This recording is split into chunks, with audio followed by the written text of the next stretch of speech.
The Beechcraft Barons are not strangers to improper loading. They have a narrow CG range at full gross, and loading variables may provide a pilot an opportunity to enter an illegal flight.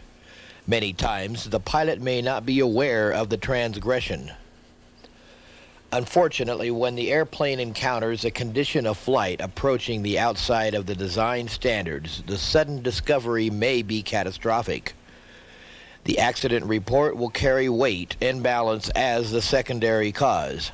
This problem is real enough that many pilots have been advised to carry a 50-pound bag of sand in the baggage compartment. We think a simple loading schedule may be a better solution. This tape has two sections.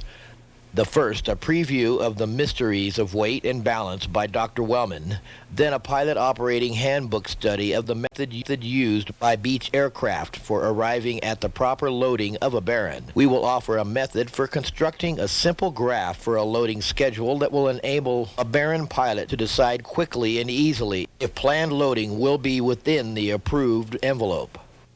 When was the last time you gave any thought to such phrases as mean aerodynamic chord, datum, arm, limit load? Hello, my name is Jack Wellman. I'm Director of Program Development for Airmanship Incorporated, the knowledge center for today's pilot. And in this presentation, we'll be talking about weight and balance, and we'll be using those terms. As you progress through this presentation on weight and balance, you'll probably have a few moments of confusion and doubt. Remind yourself that others before you had to figure similar problems without the assistance of the FAA to define terms, or the aeronautical engineers to set the limits for you, or airmanship to put it all together in living color. By the time you finish this presentation, you will rediscover the meanings of the following terms: maximum takeoff weight, empty weight, zero fuel weight, basic operating weight, useful load, maximum ramp or taxi weight, center of gravity, fuel load, mean aerodynamic chord, moment index, datum, arm, moment, limit load, and ultimate load. We will review the concepts of aircraft stability, how the center of gravity limits are determined, and the consequences of an out-of-balance aircraft. Let's deal with weight. Your plane will have designated for it two important weight figures.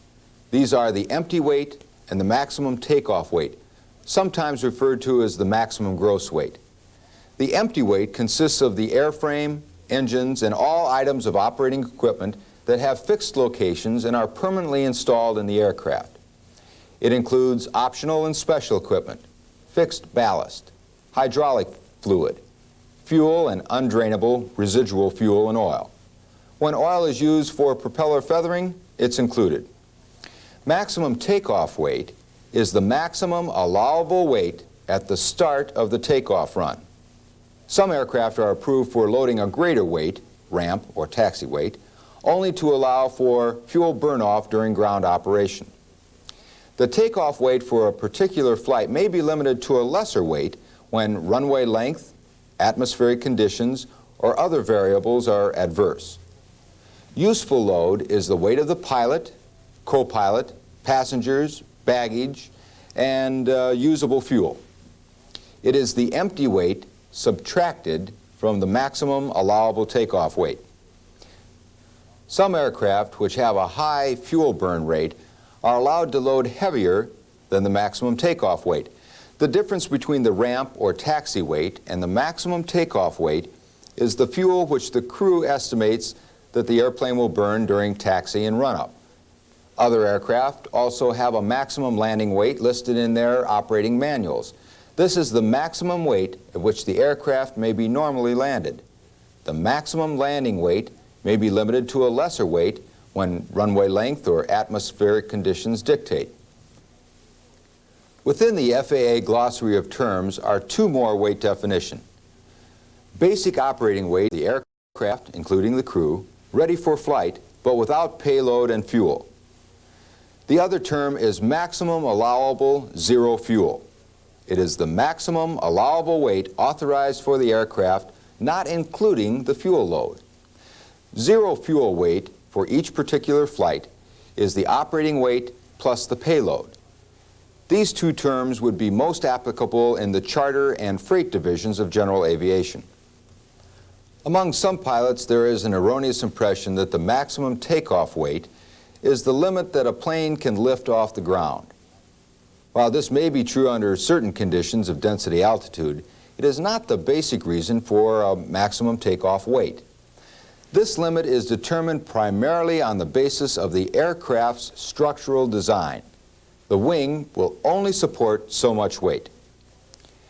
As an example, the FAA requires that all aircraft under 4,000 pounds in normal category must have a minimum limit load factor of 3.8 Gs.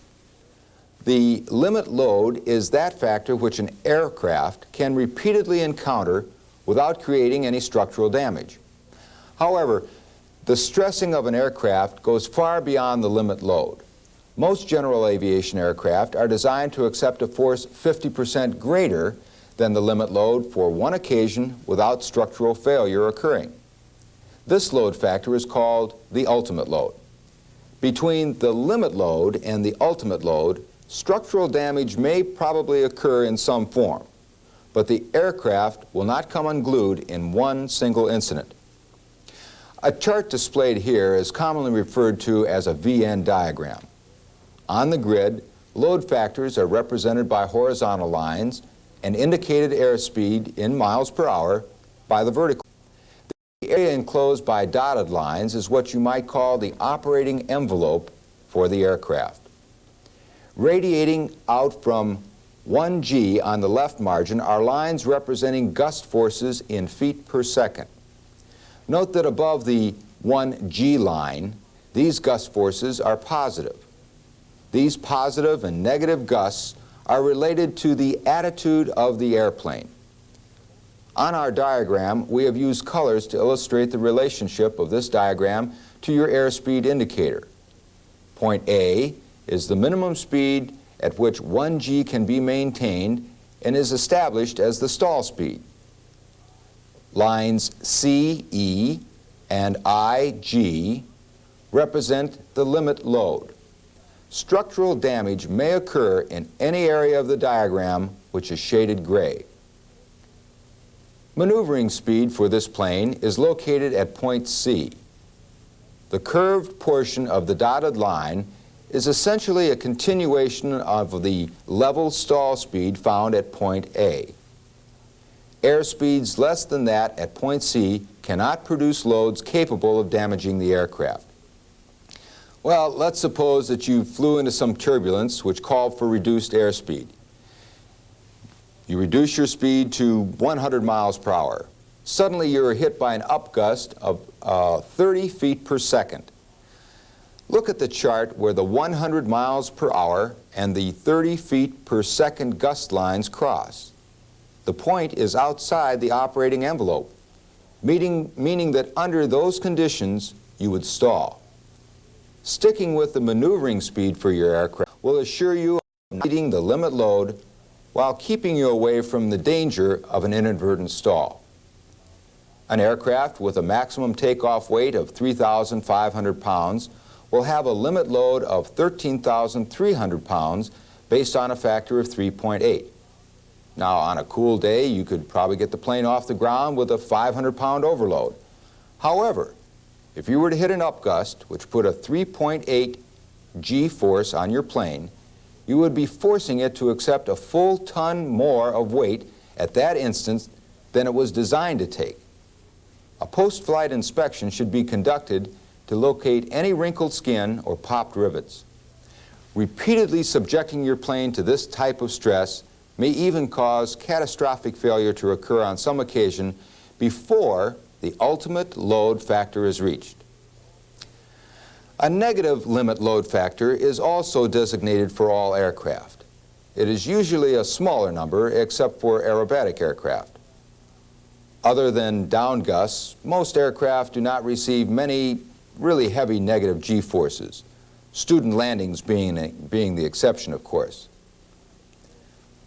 Weight or gravity is one of the four forces acting upon an aircraft in flight. Lift must be greater than weight for an aircraft to get off the ground and fly. The greater the weight, the greater the lift must be to support the plane. If you are forced to produce more lift to support the additional weight, you must also be forced to produce more induced drag. In order to overcome additional drag, you must increase thrust or power. What all this means is that what your airplane weighs on a particular flight will determine to a great degree how much fuel you are going to use. It will affect takeoff performance, cruise, and landing performance. A pilot with an eye towards efficiency will keep his plane as light as possible within the realm of safety. Let us return to a statement we made a few minutes ago concerning maximum takeoff weight. We stated that the maximum takeoff weight was determined by the limit load factor rather than the capability of lifting a certain load off the ground. It is also a fact that there may be atmospheric conditions present which would prevent your plane from getting off the ground even with a load considerably less than the maximum takeoff weight. You know these conditions by the term density altitude. In another tape, we will discuss takeoff performance. But we would like to remind you that conditions of temperature, humidity, altitude, and air pressure must be considered carefully before any takeoff in a fully loaded aircraft. In fact, FAR 91.5 requires that you check all these conditions. It is possible that in several models of general aviation aircraft with all seats filled, baggage at capacity, and full tanks, the maximum takeoff weight may be exceeded. One reason for this is that the FAA has a schedule of standard weights which the aircraft companies use in computing useful loads. The standard weight of a general aviation passenger is given to be 170 pounds. Well, it's easy to see that an aircraft designed to carry 6 170-pounders with full fuel and baggage could be well over gross if you loaded in 6 200-pound fishing companions without offloading some fuel or fishing gear. This information may be useful on the occasion that you want to offload your mother-in-law and put her on an airliner. Also, no two aircraft of the same model will have the same empty weight or useful load. However, all aircraft of the same model will retain maximum takeoff weight. The reason is each aircraft begins a customizing process as soon as it's delivered to its first owner. Each addition or subtraction of equipment, each modification, requires that a mechanic revise the weight and balance records of that particular aircraft. Failure to comply with this requirement just once will throw off all the subsequent weight and balance revisions with perhaps tragic results at some point in the future. Because an aircraft is controlled aerodynamically in flight, we'll take a few minutes to review some of the basic principles of flight. The stability of your aircraft is most affected by the way you balance it. In a general sense, an airplane which is stable will tend to return to its normal attitude unaided after it has been nudged from that attitude by some external force. For example, if you're cruising in straight and level, relatively calm air, a small upgust causes the nose of the plane to pitch up, and a few more pitch oscillations of diminishing intensity will occur until you are once again riding in smooth, level flight. Your aircraft is designed so it has stability in all three axes: roll, pitch, and yaw. When you first look at the diagram of the four forces acting on an aircraft in flight, the diagram probably showed them with lift and weight opposite each other and thrust and drag in opposition. In practice, this is not exactly so, if we discount the download from the horizontal tail surface. Most aircraft are designed so that the center of gravity is actually ahead of the center of pressure, sometimes called the center of lift. The line of thrust is also usually slightly above the line of drag along the longitudinal axis. The offsetting of creates a situation where the aircraft has a natural tendency to pitch nose down under certain flight conditions.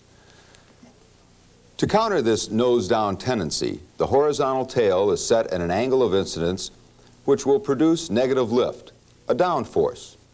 In level cruise flight, at maximum gross weight, your plane should be flying with little or no trim because the horizontal stabilizer is producing just enough negative lift to counter the nose-down tendency of the two offsetting forces.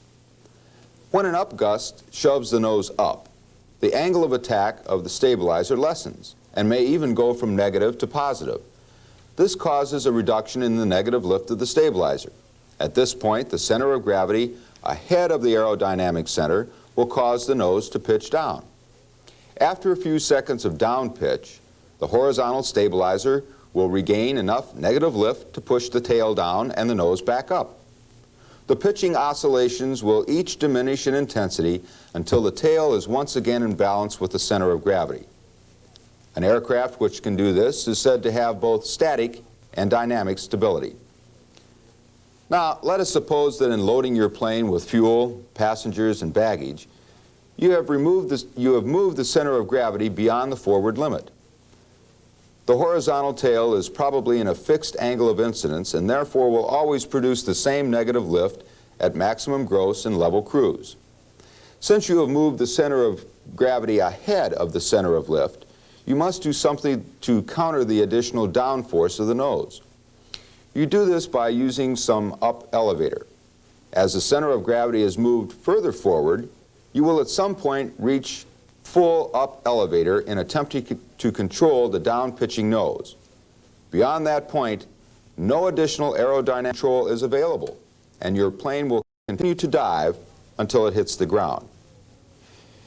Now, in order to assure you of full aerodynamic pitch control at all airspeeds, the forward center of gravity will be placed at a point which will assure sufficient elevator deflection at minimum airspeeds. Let's change the situation to a takeoff. The maximum downforce from the stabilizer with full elevator deflection is low because the velocity of the relative wind is low. It is possible that the airspeed attained during takeoff will not develop enough aerodynamic pressure with full up elevator to get the nose wheel off in the span of, say, the typical general aviation airport. Landing with an extreme forward center of gravity could cause a loss of control at a critical time. With relative wind slowing and ground effect diminishing the effectiveness of the stabilizer and elevator, you could just simply nose down into the runway out of control. The manufacturer of your aircraft determined the forward center of gravity primarily on the basis of adequate elevator effectiveness at slow flight speeds. Keeping the CG behind the forward limit will guarantee you of up elevator effectiveness. Now, the rear center of gravity limit is based on another concept related to positive stability, meaning the tendency for your plane to return to its trimmed attitude. Your plane has positive stability when it returns unaided to its original attitude. It has neutral stability when it does not return to trim flight but keeps going in the direction to which it was deflected. If the nose is bumped up, the plane will keep going until it stalls. If bumped down, it will dive until it hits the ground. You will be able to control situations of neutral stability. However, a plane with neutral stability will not handle as easily as the one you're accustomed to. In order to get the same thing done, you will have to exert more control force and as a result have a tendency to over-control the plane. How do you keep your plane from becoming neutrally stable? Always make sure that your center of gravity is ahead of the aft limit. Is there such a thing as negative stability? There certainly is. And from the pilot's point of view, it's the worst kind. The center of gravity is behind the center of lift and there is no tendency for the nose to pitch down. Imagine a power-off stall with the center of gravity behind the rear limit. With positive stability, your plane will pitch down due to the location of the CG. Under negative stability, the tail-heavy craft will tend to increase the pitch up and exaggerate the stall. The action will probably be followed by a spin, possibly a flat spin, from which no recovery technique will work. A few years ago, the FAA General Aviation News published a story about a pilot who lost an airplane literally. He was flying a small, two-place, low-wing retractable over the farmlands of the Midwest. Suddenly, the engine seized and wrenched itself right from the mounts and fell to the ground. The pilot found himself in one of those hypothetical situations which just doesn't happen. The center of gravity was out of sight behind him. Fortunately, nothing else was damaged, and his airspeed was at a high cruise. He no longer had a need for a hand on the throttle, so he put both hands on the wheel and forced it forward. He had enough airspeed to make it work, and he dove the little bird to the ground at orbital velocity. His flare consisted of a slight relaxation of forward pressure on the controls. The plane bellied into a bean field at a speed greater than his normal cruise. The pilot survived. The plane survived. The engine survived. And all were reunited in about 9 hours, flying once again. This is one of only a few recorded examples of a successful landing with the CG displaced so far to the rear. Most of the time, the results of a tail-heavy loading just leave a mess for someone on the ground to clean up. Negative stability is the worst possible condition you can deliberately place on your plane. Your aircraft is designed to fly with positive stability. You can assure yourself of it staying that way by observing the limits when loading. Now, let's review the consequences of loading an aircraft beyond the limits of the center of gravity envelope. A center of gravity ahead of the limits will, 1, produce excessive stability requiring increased control wheel forces. 2, it will also increase stalling speeds. And 3, decrease performance. A center of gravity too far aft may, 1, reduce control wheel forces with the potential for pilot over-controlling. 2, change stall characteristics from benign to violent. And 3, develop a tendency for a normal spin to become a flat spin. Most concern for balance is centered on controlling pitch along the longitudinal axis. Yaw along the lateral axis also must possess stability, but since loading only affects it indirectly, we will not discuss it further in this presentation. Roll along the vertical axis must also have positive stability. Since most planes have wing tanks and some have nacelle baggage compartments, we'll take a brief look at loading the wings. Most of the optional loading of wings occurs close to the fuselage. It is doubtful that unbalanced loads there will cause much more than a heavy wing, which must be held up either with trim or muscle power. Tip tanks add another. If you fly a plane with tip tanks, fuel management is a necessity. As with elevators, aileron deflection must be limited by design. Full deflection at slow airspeeds may not give you the adequate roll control when tip tank weights are grossly disproportionate. Most aircraft have only one center of gravity envelope developed for them. It is for the longitudinal plane or pitch control. The forward limit is set by the elevator effectiveness at slow airspeeds, while the aft limit is determined so that the aircraft will always have positive stability. In most general aviation aircraft, this envelope is measured in just a few inches of lateral distance. Understanding how to determine the center of gravity for a particular loading situation requires us to review a few terms. The datum is an imaginary vertical plane or line established by the manufacturer from which all measurements of arm or distance are taken. The permissible center of gravity range is measured from the datum in inches. An arm is the horizontal distance in inches from the reference datum to the center of gravity of a particular item. The mathematical sign plus is used for arms located after the datum. A minus sign is used for an item which is placed forward of the datum. Moment is the product of the weight in pounds of an item multiplied by its arm in inches. Moments are expressed in pound inches. Total moment is the weight of the aircraft multiplied by the distance between the datum and the center of gravity. The fuel load is the expendable part of the aircraft load. It includes only usable fuel, not fuel required to fill the lines or that which remains trapped in the tank sump. Gasoline weighs 6 pounds per gallon. Kerosene weighs 6.7 pounds per gallon, and lubricating oil weighs 7.5 pounds per gallon. A station is a location in the aircraft which is identified by a number designating its distance in inches from the datum. The datum is therefore identified as Station 0. The station and arm are usually identical. An item located at station plus 50 would have an arm of 50 inches. The term percent of mean aerodynamic chord, long phrase, is used by some manufacturers to show the limits of the center of gravity. Mean aerodynamic chord is a hypothetical chord line running parallel to the longitudinal axis and is located through the geographical center of the wing. Aircraft manufacturers use several kinds of graphs and charts from which the weight and balance of their aircraft may be calculated. They are all based on what is referred to as the computational method. We will help you with the traditional graphs and tables only in this presentation. One should watch this presentation before beginning to build a master for another airplane. After watching it, it will be necessary to collect the necessary materials specific to the individual airplane. When the material is organized and the tape is presented, using the pause button on the VCR will provide an opportunity to relate the information on the hypothetical airplane to the actual airplane. You will need to secure the current empty weight for the airplane and the charts and graphs from its handbook.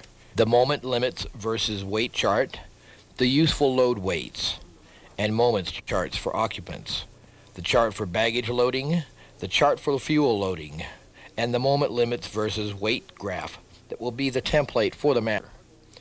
We suggest that the graphs and tables be enlarged 8.5 by 11 inch page with several copies made. This will provide more accuracy when these charts are used.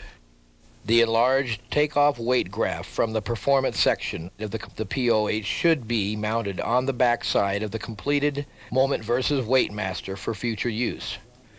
We will discuss this graph fully in a later tape. The complete master loading schedule and the takeoff weight chart may be encased in either a lamination or a sheet protector.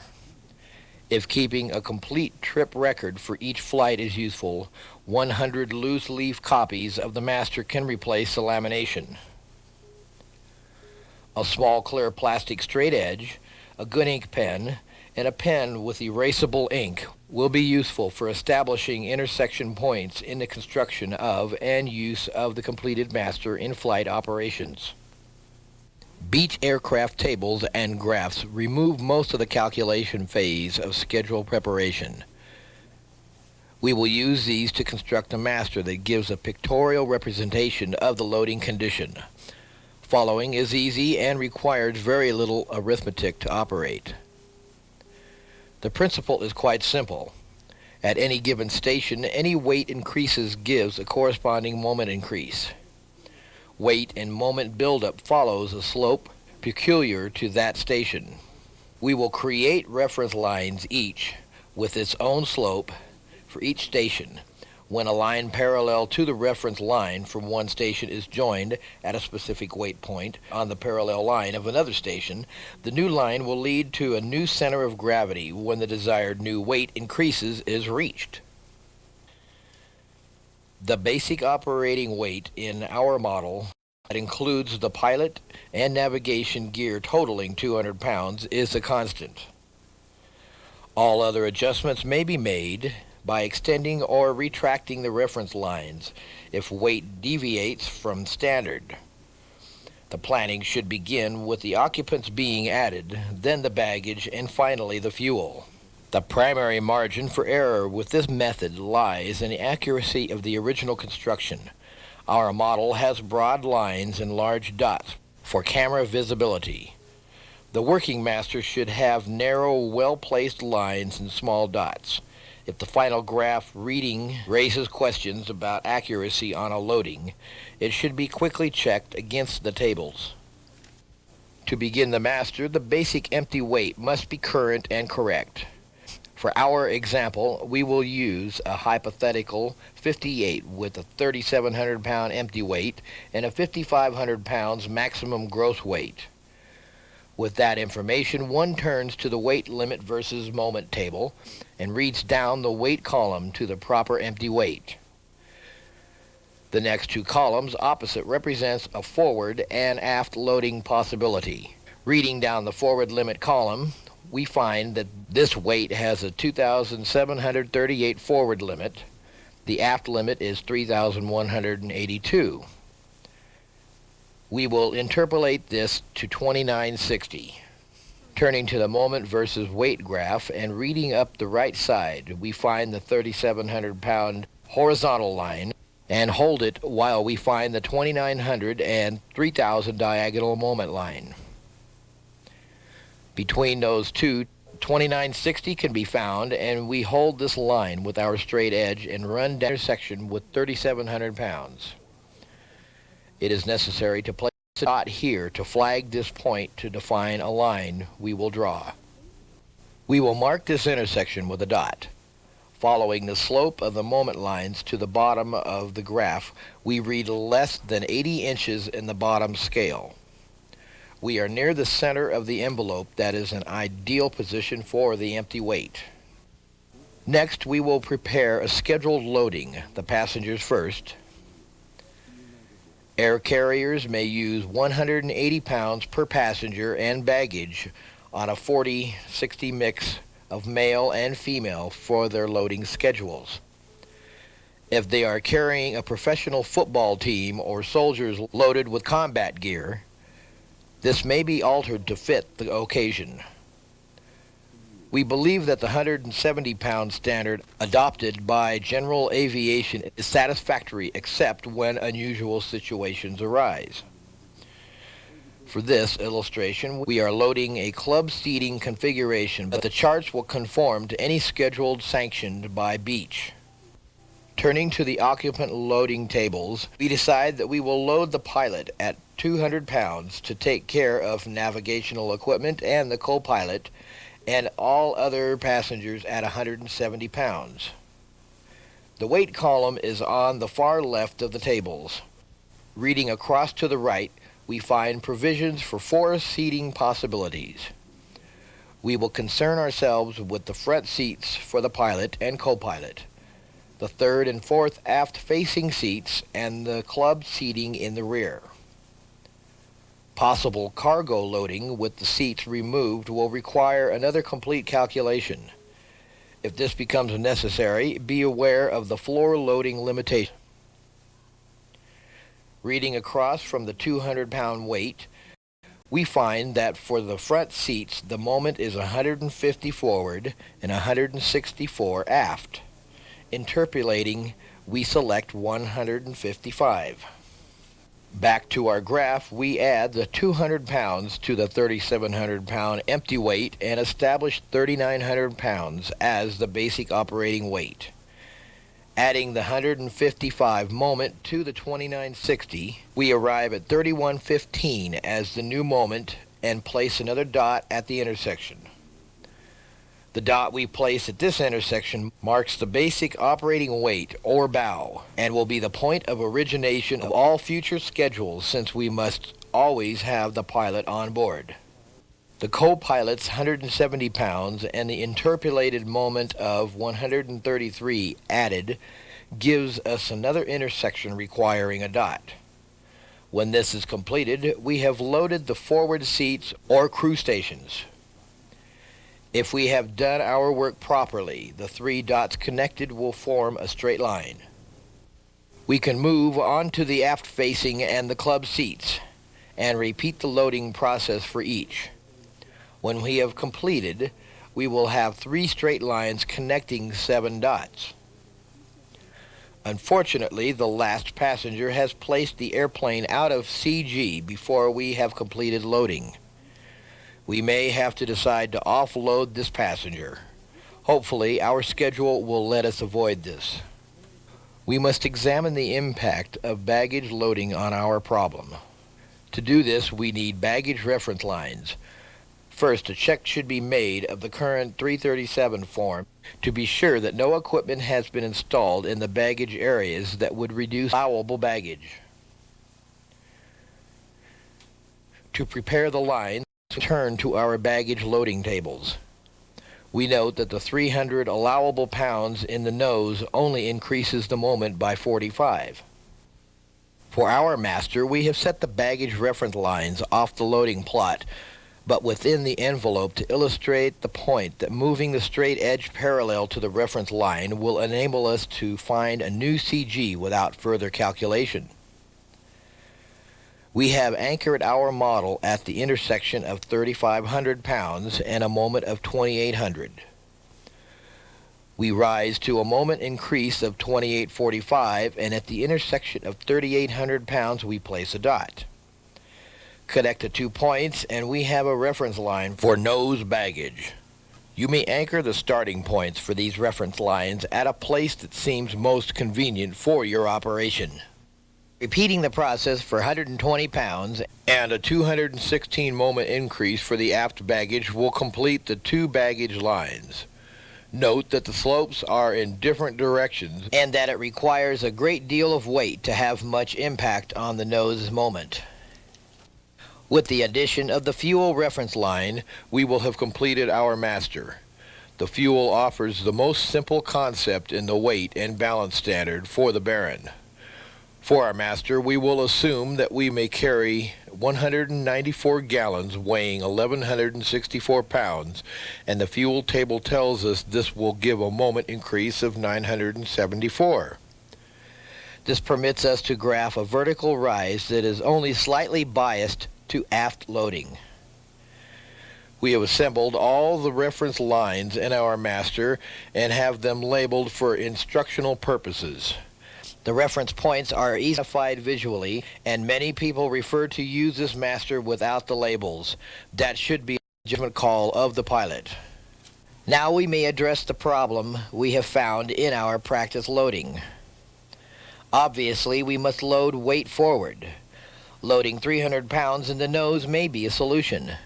We find the intersection of the 300-pound increase in weight and the 45 increase in moment and draw a connecting line to the last intersection point, representing the maximum weight for occupants. If there is no desire to use the full 300 pounds, one may take off any desired weight on the line to mark the next departure point. This holds true of any of the reference lines plotted. The 300 pounds in the nose gives us a satisfactory CG range, but we would like to load 120 pounds in the aft baggage compartment. Using the straight edge again, we move the completed reference line from the aft baggage plot up to anchor on the high point of the actual nose baggage line. Rotating it to parallel the reference line will lead to an end point at the 120-pound weight increase line. This brings us to 5,170 pounds if we have used the full 300 pounds in the nose baggage compartment. We have a satisfactory CG range at a zero fuel weight condition. The allowable fuel of 55 gallons plus 4 gallons for start and taxi, our Model 58 is still in CG range, but may be subject to environment before we load the full 5,500 pounds. Another scenario might be a pilot and co-pilot flying metal castings to a satellite plant. They arrive at the airport to find 300 pounds mistakenly loaded in the nose. A quick application of the straight edge anchor on the co-pilot's position rising 300 pounds reveals that the trip is legal until fuel is loaded. Then it is far out of limits. Some weight must be added to or moved to the aft portion of the airplane. The pilot decides to take 120 pounds from the nose and move it to the aft baggage compartment.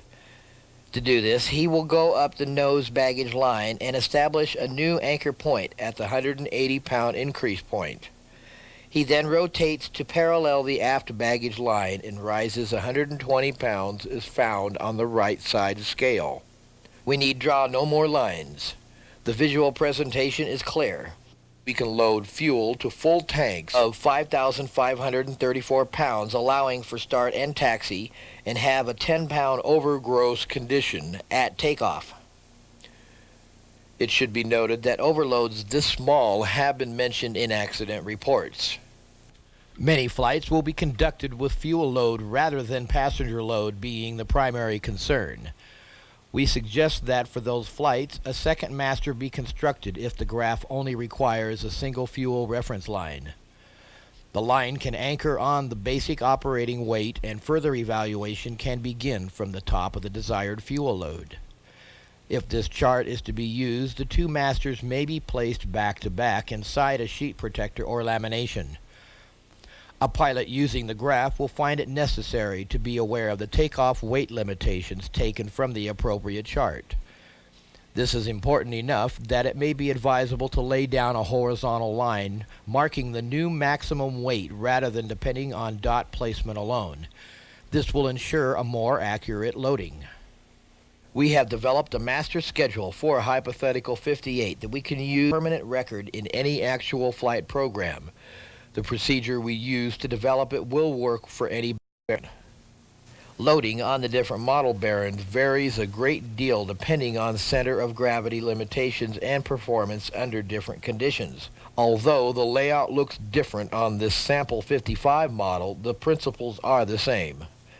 This model offers several possibilities for improper loading, and one must use the proper graph to create the master. You will note that we have placed the nose baggage reference line in the primary schedule after fitting 4 seats. It may be necessary to employ this station frequently, especially if a 5th seat is filled. Loading should also consider the fact that the main and auxiliary tanks lines on this model have different slopes. Auxiliary tanks will have a bad effect on aft CG near the limit, while the mains will help this condition. This may play an important part in the total fuel load, requiring less fuel on board than hoped for. The Baron fuel systems requires careful monitoring to always be certain of total fuel on board. A number of accidents each year attest to this type of oversight. An envelope for the P-Baron also looks different because of the additional weight and accommodations required for the turbocharger installation. Proper weight and balance is particularly important on this model. Takeoff and landing weights and zero fuel weight should be considered for every flight. Each of these is a direct reflection of structural integrity. Although many Baron flights are conducted each day without reference to proper loading, FAA considers it important enough to require a permanent schedule for revenue flights. In the event of an accident, it will determine quickly if the envelope has been broached, and insurance companies may be happy to make the owner very unhappy at settlement time. In normal operations, a pilot will encounter many situations that will require more than an eyeball analysis to ensure proper loading. 60 seconds with a scheduling master may be time well spent. When a pilot becomes familiar with the schedule, it will only be necessary to enter the anchor dots in erasable ink on the plastic sheet and let the straight edge alone lead to the final center of gravity. Beginning at total weight for the occupant stations in most cases is either for calculations for baggage and fuel.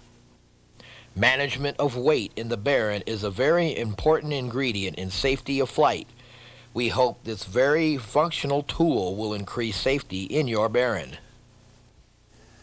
Well, this presentation on weight and balance has taken us through some of the following concepts: aircraft stability, center of gravity envelope, the hazards of loading an aircraft either too far forward or too far aft, reasons for the center of gravity limits.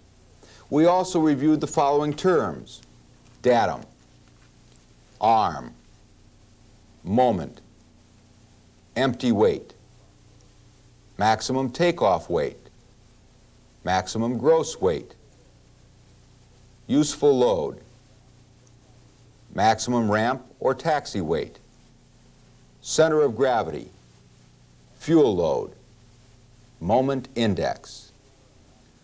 The total fore and aft movement of the center of gravity for most general aviation aircraft is limited to a few inches. For example, a Beechcraft Baron A55 allows for 14 inches between aft limits when the aircraft is light. but only 6.6 inches when it is at maximum gross. The Cessna Skyhawk allows for an envelope of only about 20 inches at maximum gross. It should be clear from this discussion that careless loading of any aircraft, from an ultralight to a 747, can create problems for the pilot from which there may be little or no chance to recover.